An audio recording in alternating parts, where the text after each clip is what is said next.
Friends, welcome back to my channel your online teacher. Realisation account നാളത്തെ question പേപ്പറിൽ ഒരു sure question ആണ്. അപ്പോൾ അതെങ്ങനെ പ്രിപ്പയർ ചെയ്യണമെന്ന് അറിയില്ലാത്തവരുണ്ടെങ്കിൽ ഈ ഒരു വീഡിയോ ആദ്യം മുതൽ അവസാനം വരെ കണ്ടാൽ റിയലൈസേഷൻ അക്കൗണ്ട് സെറ്റ് ആകും. അതിന് ഓരോ പ്രൊസീജിയർ ഉണ്ട്. നമ്മുടെ റീവാലുവേഷൻ അക്കൗണ്ട് പോലെയല്ല. ആദ്യം നമ്മുടെ ബാലൻസ് ഷീറ്റിൻ്റെ ഈ ലയബിലിറ്റി സൈഡിൽ കിടക്കുന്ന ലയബിലിറ്റീസൊക്കെ റിയലൈസേഷൻ അക്കൗണ്ടിൻ്റെ ഈ ഓപ്പോസിറ്റ് സൈഡിലേക്ക് എടുത്തെഴുതാം.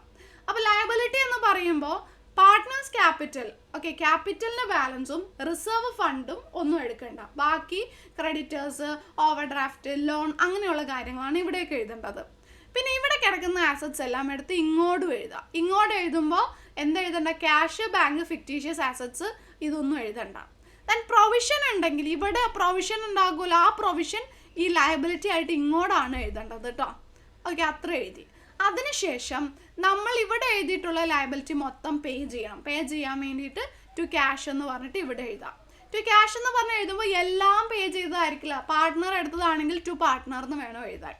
അതേപോലെ ഇവിടെ എഴുതിയിട്ടുള്ള എല്ലാ അസറ്റ്സിനെയും വിൽക്കണം. വിൽക്കാൻ വേണ്ടിയിട്ട് നമുക്ക് വിറ്റ വില തന്നിട്ടുണ്ടാവും. സോ ഇവിടെ ബൈ ബാങ്ക് എന്ന് പറഞ്ഞിട്ട് എഴുതാം. എല്ലാം ബൈ ബാങ്ക് എന്ന് എഴുതാൻ പറ്റില്ല. ചില അസറ്റ് പാർട്ട്ണർ എടുത്തിട്ടുണ്ടെങ്കിൽ ബൈ പാർട്ട്ണർ എന്ന് പറഞ്ഞിട്ട് എഴുതണം. പിന്നെ റിയലൈസേഷൻ എക്സ്പെൻസ് എന്തെങ്കിലും പേ ചെയ്തിട്ടുണ്ടെങ്കിൽ ടു ബാങ്ക് എന്ന് പറഞ്ഞ് അതും കൂടി എഴുതി കഴിഞ്ഞാൽ ഏകദേശം സെറ്റായി. പിന്നെ അത് ബാലൻസ് ചെയ്ത് കഴിഞ്ഞാൽ നമുക്ക് പാർട്ട്നേഴ്സിൻ്റെ ലയബിലിറ്റി, പാർട്ട്നേഴ്സിൻ്റെ പ്രോഫിറ്റ് കിട്ടും, റിയലൈസേഷൻ്റെ പ്രോഫിറ്റ് കിട്ടും കേട്ടോ. പിന്നെ എന്തെങ്കിലും അൺറെക്കോർഡ് ആസറ്റ് ഉണ്ടെന്ന് പറഞ്ഞാൽ ആസറ്റ് വിൽക്കണം. അപ്പോൾ ബൈ ക്യാഷ് എന്ന് പറഞ്ഞിട്ട് ഇവിടെ എഴുതണം. അൺറെക്കോർഡ് ലയബിലിറ്റി എന്ന് പറഞ്ഞാൽ അത് പേ ചെയ്യണം. അതുകൊണ്ട് ടു ബാങ്ക് എന്ന് പറഞ്ഞിട്ട് ഇവിടെ എഴുതണം. ഇതും പിന്നെ നമ്മൾ മുന്നേ ചെയ്തിട്ടുള്ള റിയലൈസേഷൻ്റെ ഒരു വീഡിയോയും കൂടി കണ്ടു കഴിഞ്ഞാൽ സംഭവം സെറ്റാണ്. Realisation account full mark score ചെയ്യാൻ പറ്റും. Okay, thank U.